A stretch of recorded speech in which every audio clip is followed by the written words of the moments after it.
Hello दोस्तों, आप एक बार फिर सीए शैलेश के साथ।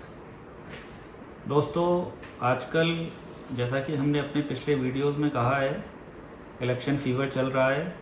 सब लोगों को अपना अपना वोट देना है और वोट देना हर एक देशवासी की जिम्मेदारी है।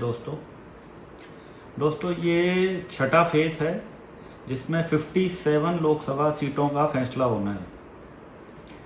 दोस्तों, एक सरकार हमें ऐसी चाहिए जहां देश की बात आती है तो एक हमें मजबूत सरकार चाहिए, और मजबूत सरकार के लिए हमें अपना वोट का योगदान देकर उस सरकार को, ऐसी सरकार जो एक दल की सरकार हो, जो मजबूती से देश को आगे बढ़ा सके।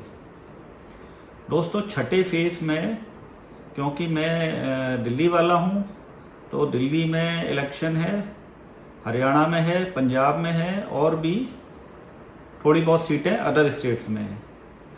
टोटल 57 लोकसभा सीटें हैं दोस्तों।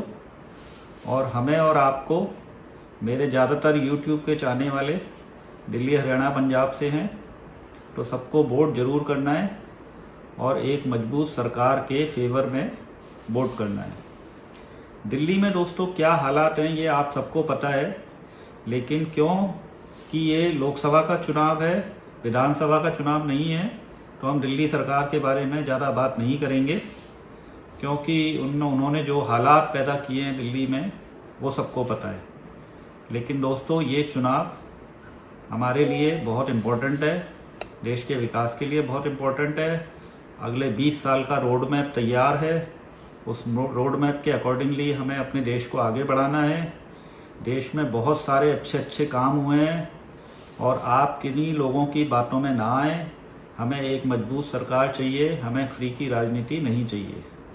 हम अपने देश को आगे बढ़ाना है, हमें अपनी इकोनॉमी को आगे बढ़ाना है, हमें अपने रुपए की वैल्यू को बढ़ाना है आगे, हमें अपने बच्चों के भविष्य को आगे बढ़ाना है।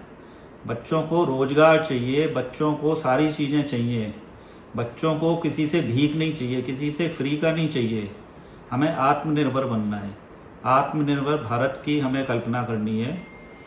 तो हमें बहुत ध्यान से और एक मजबूत सरकार को वोट देना है।